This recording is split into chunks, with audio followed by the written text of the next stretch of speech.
the process of creation is an eternal process. Means a seed becomes a tree, and the tree becomes a seed, and the seed becomes a tree. It goes on and on. It's eternal. So it cannot have a starting point, and it cannot have an ending point. It goes on and on and on. That's why it can have different states of existence. We can say state of being. So the first, just the being, is Brahma, where nothing exists. We say nothing. When we say nothing, it is a relative word. Because we do not exist. So we say nothing exists. It's a relative word. When we are not existing, for us everything is nothing. There is something, but that is not ourselves. And that's why we say it is nothing. It's only the Brahma. You can think of an energy if you want to, an energy form that exists. But the energy accumulates at a point and forms a nucleus. The energy that thinks, energy that is distributed, accumulates at a point, concentrates on a point, you can say. And this point is the point we call as SadaShiva. This happens because that energy desires, thinks, organizes, loves. When it wants to create, when the desire is felt in that energy to create, at that time a nucleus is created.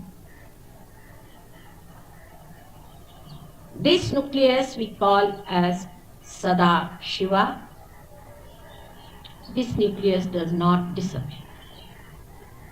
You can think of a nebula. It is something which is all relative, you can think. You cannot think something in absolute form. So with thinking you cannot conceptualize the whole thing. But if you can think of a state where it's just an energy and no creation, but not the energy of electricity, magnetism, all these things. It's the combination, the synthesis of all the things which goes into laya, which becomes that, dissolves into that. It coagulates, say, on a point. That may be a word. Coagulates at a point which we can call as a nucleus.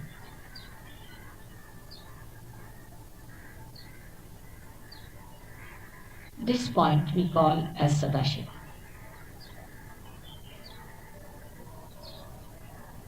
This SadaShiva is the Ishvara, is the God Almighty.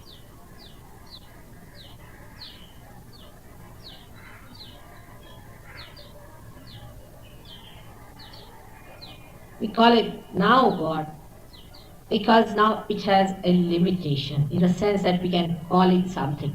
But if it is just an energy, we just call it a Brahma. You can say like this, when the water becomes ice, a follicle of ice is formed. You can differentiate between the water and the ice, but still it's a relative understanding.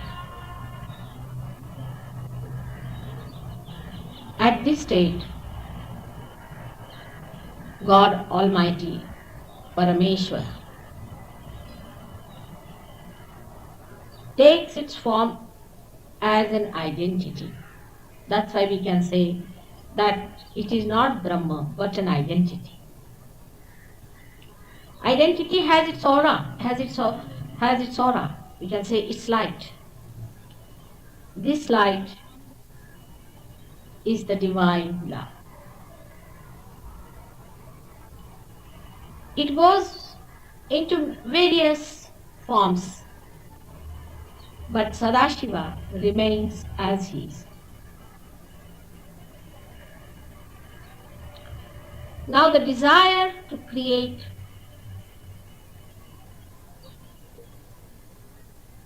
is transferred to the aura. The aura is the power of God, Shakti.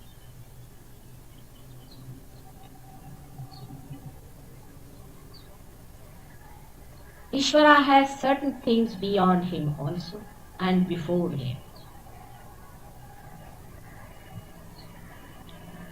God Almighty has something beyond him that he cannot control.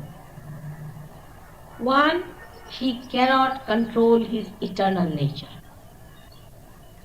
It is his nature to be eternal. He cannot stop it.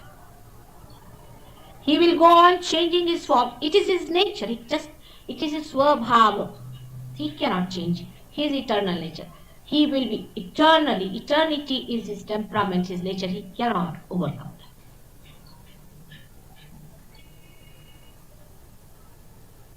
He is the witness. He is the Sakshi in the form of a Sakshi. What is he witnessing? He is witnessing the creation. And the power that creates the creation is the Shakti, is his power, is his consort. Now for us human beings, we don't understand that a wife and a husband could be that one. For example, you can understand like a sun and the sunlight, moon and the moonlight. As these two things are one and the same, or the meaning and the word. In the same way, Shiva and Shakti are one together. For example, you can be a father, you can be a mother, you can be a father, you can be a brother, you can be a son. Three things you are doing together in the same way. You can be yourself and your power. You know you and yourself and your power are different, but you are one. You have a power to write, but you are not your power. Neither your power is yourself. In the same way, Shiva and Shakti are two persons to be identified, but they are part and parcel of one uniform thing known as Brahma.